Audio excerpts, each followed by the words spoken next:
I'll show you a couple different assists for down dog, some using props and some just using the hands. So Carissa, you can come into a down dog. There might be a little actual dog invasion. Wanda, come here. Everyone, very good. So Carissa's in a nice down dog. First thing I'll have her do here is take maybe just a teeny step back with your feet, giving yourself a little bit more space. And then bend your knees a little bit. Good. Oh, good restraint, Wanda. And then, so I can do this first assist either just with my hands or with a strap. I'll show you hands first. You take your hands to the tops of the thigh bones and then just pull up and back. You might need to encourage your students to keep their hands right where they are because sometimes they think, oh, I'm supposed to be moving back, and then they'll walk their hands back. The point is not to change the position of their hands at all, but to lift their hips up and back so that it almost, thank you, Wanda, so that it reduces the strain or the workload from the shoulders and the arms. So that you can do the same sort of thing with a strap. I'll do this the simplest way. If you don't want to place your hands on the student's thighs, you can take a strap around, loop that, and just lift up and back. I'm trying to pull at the same angle that her spine is already lengthened in.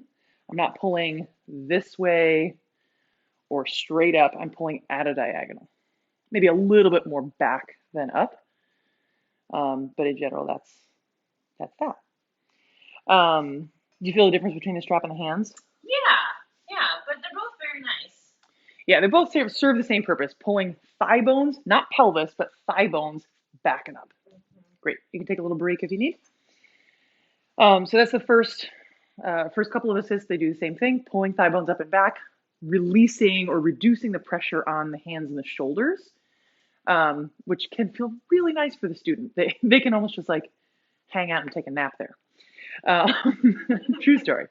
Next one is going to be more of a grounding cue or a grounding assist that then will allow Carissa to lift her hips up and back herself. So come back up into a down dog. And so all I'll do here, Wanda, nice try.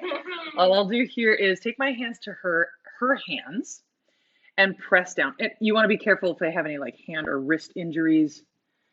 Obviously, you want to warn them if you're going to press down. Is this feeling okay for your hands? Feels great. Great. So as I press her hands down, she can lift her hips up and back just of her own volition and strength. Nice. Breathe nice and wide across your back. Beautiful. So this is ensuring that her hands are not going anywhere and she can really use them to root while her hips and spine rise up. Great. Come on down, take a little rest. And then the next assist I'll show is one that I don't use as often, but it can be thank you. It can be nice if you don't like taking your hands to your student's thighs, or if they have a little bit more meat in the front of their body. It can be this next one can be a little bit easier to do. So come on up into a down dog again. Okay, weenies, come on, over here. Good. So instead of hooking my hands around the front of her thighs, for this one I'm going to take a nice wide straddle stance, take my upper arm, or my forearms rather, and use those to squeeze her hips as I pull up and back. I'm leaving my hands free because I think it feels weird and creepy to like hold on to the ribs. Well, I guess you could, if I could take my fingertips, I could say breathe wide into my fingertips. That works. But I would generally advise against like holding their ribs with your hands. That just feels weird. Great. So that again is a squeeze and a lifting up and back. I want to make sure that as the assistant, as the teacher, you're taking care of your own body. I'm keeping my spine straight as if I had a choice. And lifting with the strength of my whole body, squeezing, lifting up and back, not just with my back. Great. Take a little rest.